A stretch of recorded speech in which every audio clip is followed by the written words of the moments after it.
po na humingi po muna tayo ng tawad personally po sa Panginoon, and then lahat po ng burden, yung mga problems po natin, ibigay po muna natin sa Panginoon para maging smooth po ang ating pong worship this morning. Kaya imbitahan po ang bawat isa na luluhod po as we show humility sa Panginoon. We are not able without Him, kaya po tayo pong lahat ay luluhod. Amen, Church. Maraming salamat po. Tayo pong lahat ay lumuhod sa Panginoon at tayo po ay manalangin.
Panginoon Jesus, Ama, sa inyo po namin binabalik ang lahat ng paburing pasasalamat sa umaga nito.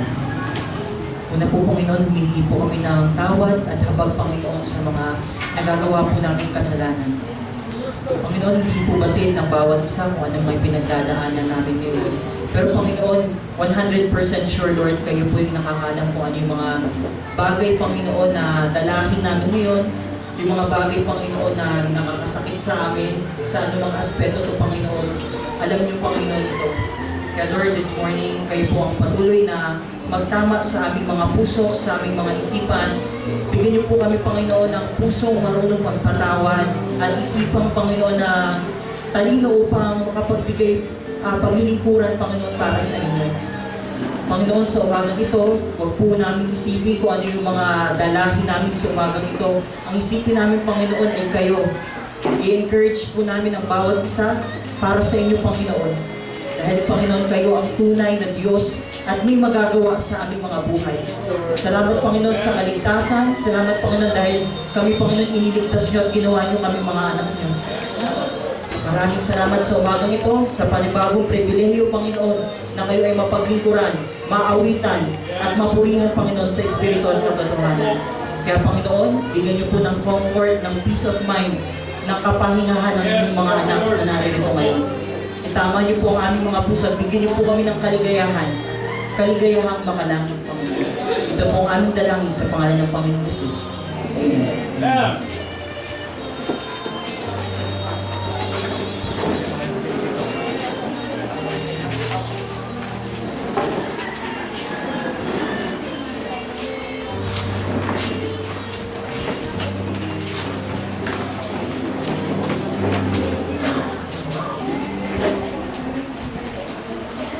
Amen po. Good morning po sa ating lahat, church. Church, are we blessed this morning? Amen po. Pisahan po natin ang ating worship sa isang awitin po. Kaya po, tayo po tayong lahat.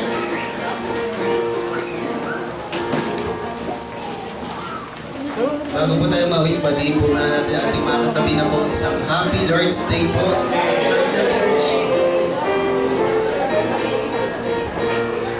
Let's sing po the Banner of the Cross. Say amen po pag ready na po lahat. Amen. Mukhang mahina po, isa pa pong malakas na amen. Amen. Amen.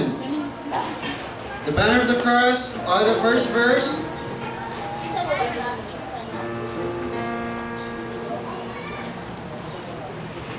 On the first verse, all together, sing.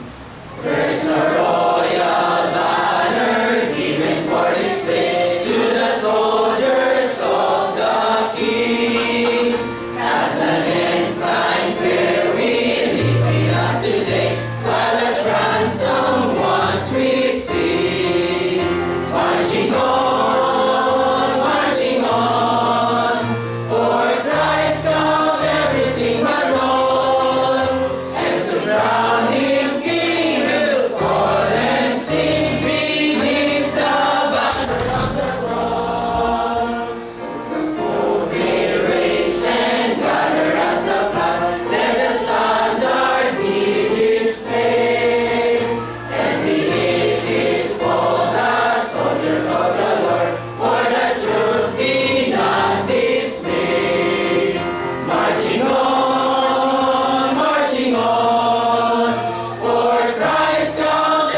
everything but knows, and to crown him king will toil and sing beneath the banner of the cross. Pakalinis po. Over land and sea, wherever man we dwell, make the glorious tidings known. Of the crimson banner, now the story tell, how the Lord shall claim his own. All together. Marching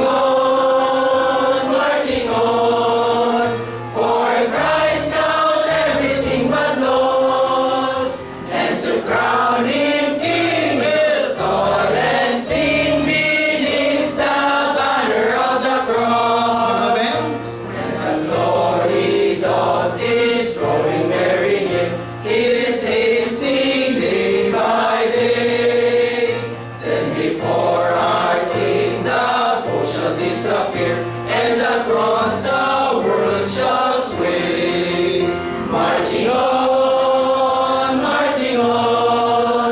for Christ count everything but lost, and to crown him King will toil and sing beneath the banner of the cross. Amen po. Awit po tayo muli. Ano po sir, next song po natin? Next song po, Love Lifted Me po. Amen po. Sige po, bago po natin awin, makakapulang po tayo lahat. Amen po.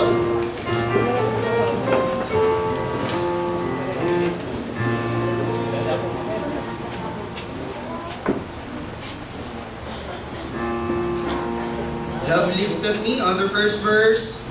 Awit po tayo na may kagalakan sa ating mga puso church. On the first verse, sing.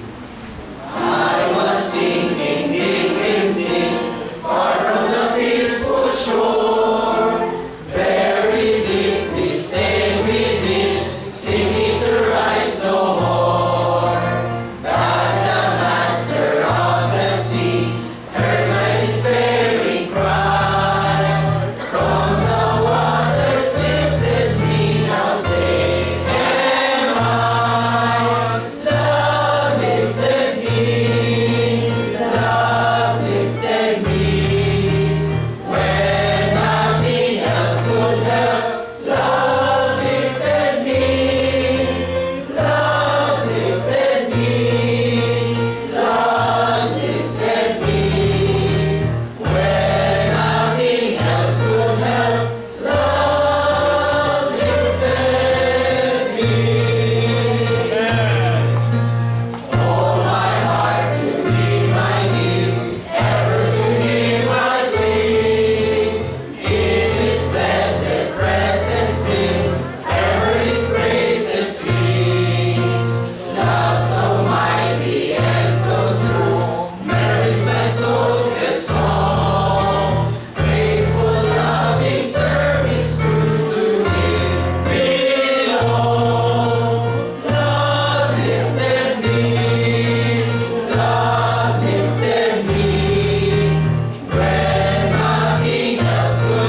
church, pumikit po tayo at tayo po ay manalangin.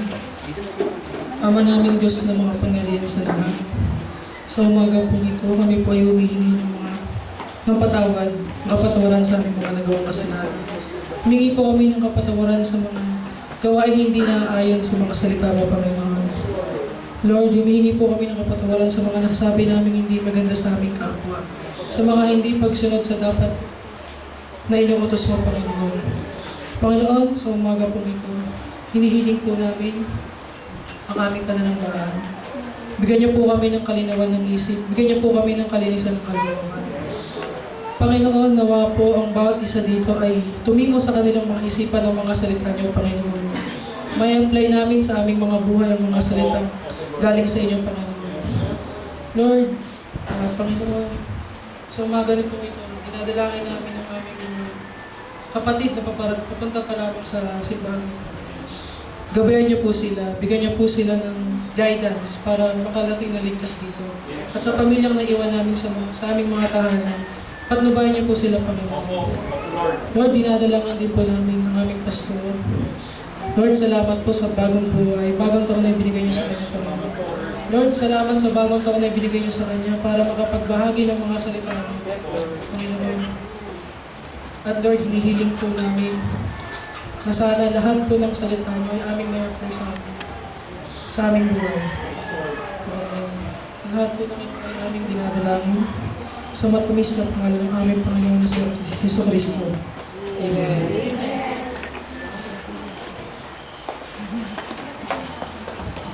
Church, habang tayo po'y nakatayo, kunin po natin ang ating pong Bible. At buksan po natin sa Book of 1 Timothy chapter 5. 1 Timothy chapter 5 verses 10 to 17. Reading ko po 1 Timothy chapter 5 verses 10 to 17. Sa pong amen pag nakita na po ang verse na tinukoy. Amen po ba? Nakita na po? Alternate reading po tayo. Verse 10. Well reported of her good works. If she have brought up children, if she have lodged strangers, if she have washed the saints' feet, if she have relieved the afflicted, if she have diligently followed every good work. Verse 11 po. But the younger widows refuse, for when they have begun to wax wanton against Christ, they will marry.